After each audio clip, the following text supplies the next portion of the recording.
সংগ্রামী বন্ধুগণ, এখানে আজ শ্রমিকদের দাবি দাবা নেওয়া আদায় করার জন্য সকলে উপস্থিত হয়েছে।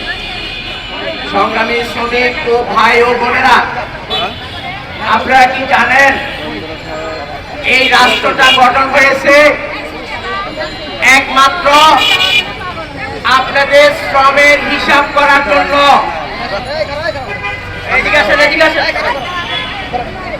একমাত্র আপনাদের শ্রমের হিসাব করার জন্য, না হলে রাষ্ট্র গঠন হতো না। 1971 যুদ্ধের পর পাকিস্তান আমলের যে সমস্ত মেইল কারখানাগুলো এখানে আমাদের দেশে ছিল, এই মেইল কারখানাগুলো চালু ছিল।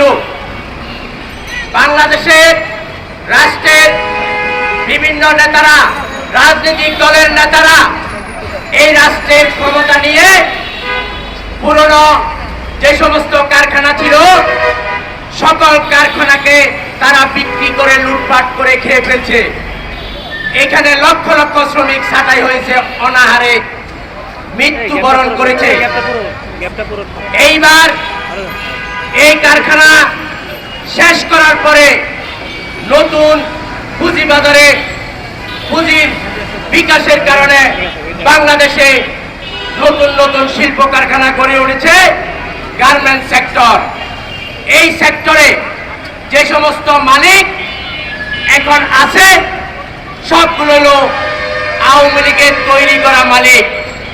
এই আওয়ামী লীগের মানুষ এবং মালিক নেতারা মিলে এই শ্রমিকদেরকে শোষণ করে, শাসন করে এই গার্মেন্টস থেকে এবং এই রাষ্ট্র থেকে বিগত 53 বছরে 53 লক্ষ কোটি টাকা বাংলাদেশে থেকে পাচার করেছে।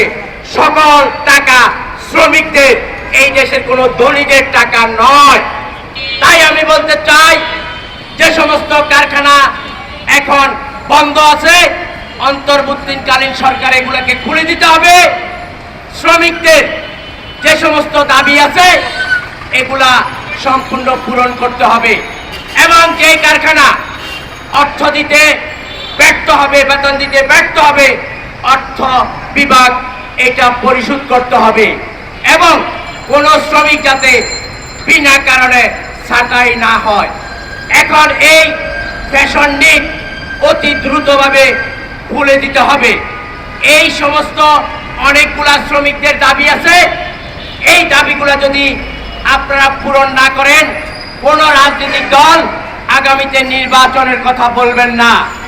এই শ্রমিকদের সকল সমস্যা সমাধান করবেন এবং আওয়ামী লীগের বিচার করতে হবে। সেই বিচার দৃশ্যমান দ্রুত হতে হবে।